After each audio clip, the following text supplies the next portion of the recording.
j'ai une dernière présentation à faire et c'est de vous présenter en fait les deux représentantes de Cirque Hors Piste. Donc, Mélissa Blais-Lusignan, qui est intervenante pour Cirque Hors Piste, et Karine Lavoie, qui elle est directrice générale de l'organisation. Alors, je les invite à ouvrir leur micro et à tout de suite nous présenter l'organisme. À vous, mesdames. Bonjour tout le monde, merci Sandhya, merci à toute l'équipe du CRI de nous inviter aujourd'hui là, afin de parler un peu de Cirque Hors Piste et de notre approche auprès des jeunes, puis surtout peut-être vous donner le goût d'en savoir un peu plus à la fin de la présentation. Puis c'est également un plaisir d'égayer votre journée avec des capsules énergisantes créées par une équipe mixte là, de jeunes et d'artistes. Je tiens à vous dire que ces opportunités-là permettent non seulement d'avoir des espaces de création pour les jeunes, mais aussi de participer à leur développement socio-professionnel. Donc, merci tout le monde. Je vais partager mon écran. Donc, voilà. Donc, qui est Cirque Hors Piste? Qu'est-ce que Cirque Hors Piste? Cirque Hors Piste, c'est un organisme de cirque social basé à Montréal, dont la mission première est d'utiliser les arts du cirque comme outil d'intervention auprès des jeunes en situation de grande précarité. Donc, on peut penser notamment à des jeunes en situation d'itinérance, des jeunes qui vivent des enjeux au niveau de la santé mentale, au niveau de la toxicomanie. Puis le cirque devient un prétexte là, pour créer des liens avec ces jeunes-là, les accompagner, puis leur offrir un espace de développement personnel et social. Donc, pourquoi le cirque?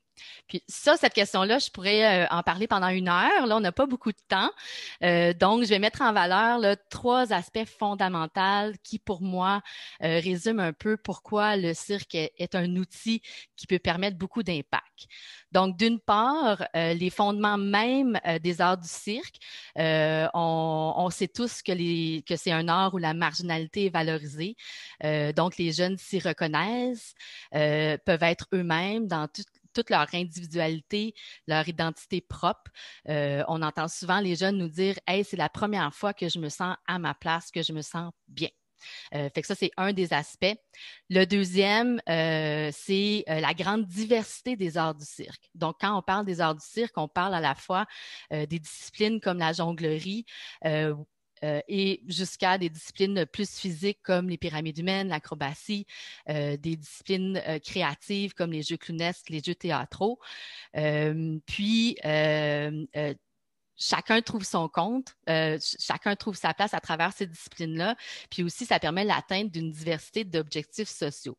T'sais, on peut penser, quand on travaille avec la jonglerie, on peut travailler la concentration du jeune, le focus, la persévérance. Quand on travaille, par exemple, la pyramide humaine de groupe, on va travailler à ce moment-là la confiance en soi, la confiance à l'autre, prendre soin de soi, prendre soin de l'autre, nommer ses limites, etc. Puis finalement, le dernier aspect là, que je veux mettre en lumière, c'est vraiment l'idée de la création d'un safe space. En cirque, l'utilisation du cercle est un élément important. Donc, le cercle qui est rassembleur, le cercle où tout le monde se voit, tout le monde est égal, tout le monde peut s'exprimer. Puis on ajoute au cercle l'idée d'avoir des rituels dans les espaces de cirque, où est-ce que chacun peut s'impliquer là, de façon active. Donc, globalement, en utilisant les arts du cirque de cette façon, on répond à des besoins qui sont fortement là, documentés, comme les besoins de s'exprimer, créer des liens, s'amuser, il ne faut pas l'oublier celui-là, reprendre confiance, puis s'inscrire dans la communauté. Avant de passer la parole à Mélissa, là, qui va parler plus concrètement là, de comment Cirque Hors Piste là, utilise le cirque social, je vous contextualise rapidement l'approche. Dans le fond, le cirque social a été développé là, au Québec dans les années 95 par le Cirque du Soleil qui souhaitait développer un programme auprès des jeunes. Puis, ils l'ont fait en développant des partenariats avec des organismes communautaires locaux qui, eux, avaient l'expérience là, de l'intervention sociale auprès des jeunes. Puis, dans la même période, c'est un peu dans la période où est-ce que plusieurs approches alternatives ont émergé. On peut penser à toutes les approches là, de pair aidance, puis globalement d'utilisation des arts. Puis toutes ces approches-là avaient notamment là, comme principe la prise en compte des jeunes plutôt que la prise en charge.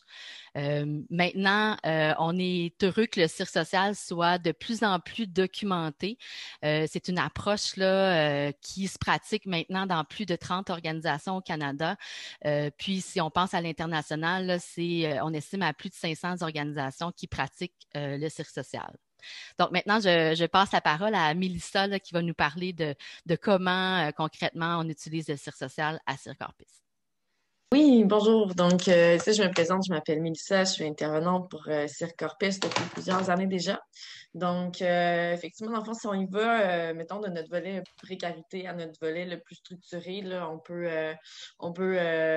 a dans le fond le Circo Vélo, qui est vraiment un volet dans lequel on va aller rejoindre des gens dans leur milieu.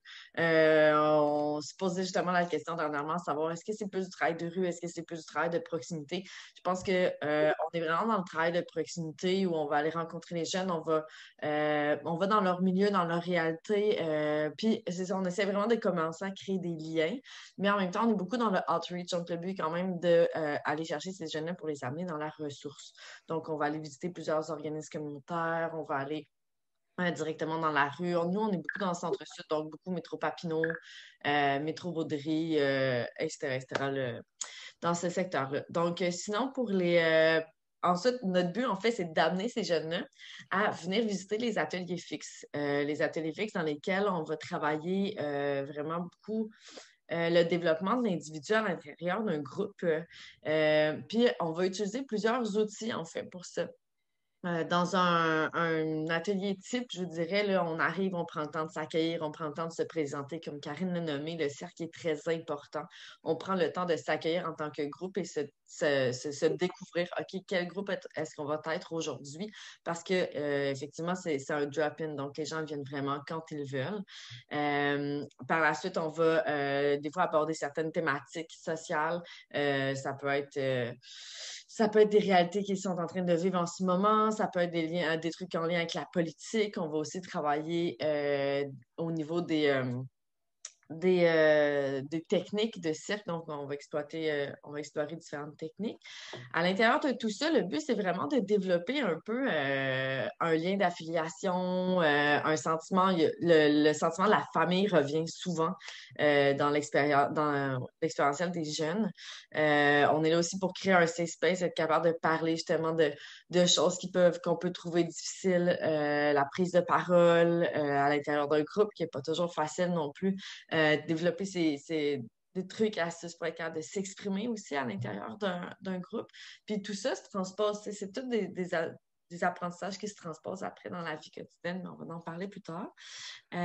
Ensuite, nous avons, une fois que les jeunes sont venus à des ateliers, parfois, il y a puis ça, je vous fais un peu comme un parcours, mais le parcours, il n'est pas linéaire. Là. Vraiment, des fois, quelqu'un peut venir uniquement au Circo Vélo, venir aux créations collectives pour retourner aux ateliers. C'est pas un parcours linéaire. Là. On est vraiment on accueille le jeune où il se situe aujourd'hui.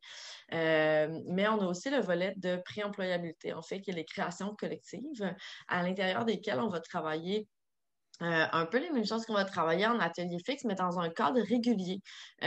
Donc, 2 à 3, des fois 4 fois par semaine, on va avoir des ateliers d'environ 4 heures.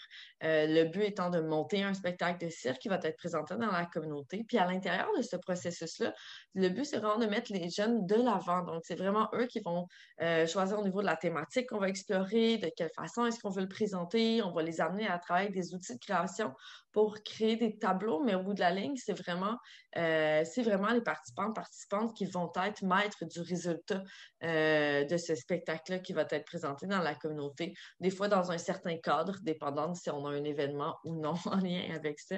Mais c'est ça, c'est vraiment les participants là, qui vont être qui vont aller développer au niveau de la thématique, du costume, etc., etc. Donc, c'est vraiment les participants qui sont au centre de cette création-là. Ensuite, on a les services créatifs. Une fois que les participantes vont avoir développé un peu d'expérience en cirque, on a les services créatifs qui sont là pour pouvoir leur permettre justement d'avoir peut-être dans leur premier contrat d'artistes indépendants, d'artistes émergents, où on va les accompagner dans notre volet de jam, en fait, qui est un volet où on priorise l'autonomie de l'individu en travers son apprentissage technique de cirque. Mais on va justement pouvoir donner des contrats à ces jeunes-là, ce qui est super intéressant et qui leur permet de se faire connaître aussi dans le milieu. Puis sinon, on a le volet Circaskina, qui est comme notre grand volet pan-canadien, où justement le but, c'est vraiment de créer un lieu d'échange puis de rencontre en travers différentes communautés de cirque social à travers le Canada. Donc, de donner la chance à des jeunes de Montréal d'échanger avec des jeunes Inuits, d'échanger avec des jeunes de l'Est, de l'Ouest. Il y a vraiment un beau milieu d'échange en travers tout ça. Puis c'est un peu la même chose qu'on fait. C'est un peu vers là c'est un volet qui se développe. C'est un volet qui se développe. Donc, on peut passer à la prochaine diapo. Puis là, Mélissa, comme le temps passe vite, peut-être que j'ai l'impression qu'on a bien résumé là, les éléments là, que tu voulais mettre en lumière. Là, Oui, c'est ça, à l'intérieur de tout ça, c'est ça, on a l'équipe tandem, on a un soutien individuel, on a une approche, dans le fond, qui est vraiment basée sur le développement des compétences qui sont transposables dans la vie personnelle, mais c'est ça, vous comprendrez qu'à l'intérieur de tout ça, on est là pour accompagner ces jeunes-là au niveau psychosocial, puis toujours dans une équipe instructeur et intervenant. Super. Puis peut-être rapidement vous dire, en temps de pandémie, ce qui a été mis en lumière, parce que oui, on a continué nos activités en ayant un protocole sanitaire là, hyper strict. On a réalisé que tous les lieux d'appartenance pour les jeunes avaient été fermés. Donc, notre espace devenait un peu une bouée là, pour les jeunes avec qui on travaille, qui vivaient énormément de détresse psychologique. Là, on peut penser à de l'anxiété, certains idéations suicidaires, perte de repères, etc. Puis, on a choisi de mettre en lumière là, l'importance de ces espaces d'appartenance-là, comme celle du cirque social, en déposant un mémoire là, au ministère de Santé et Services sociaux dans le cadre des travaux là, sur les effets de la pandémie sur la santé mentale des jeunes, que vous pouvez consulter aussi sur notre site web. Donc, voilà pour la mise en bouche rapide de qu'est-ce que Cirque Hors Piste.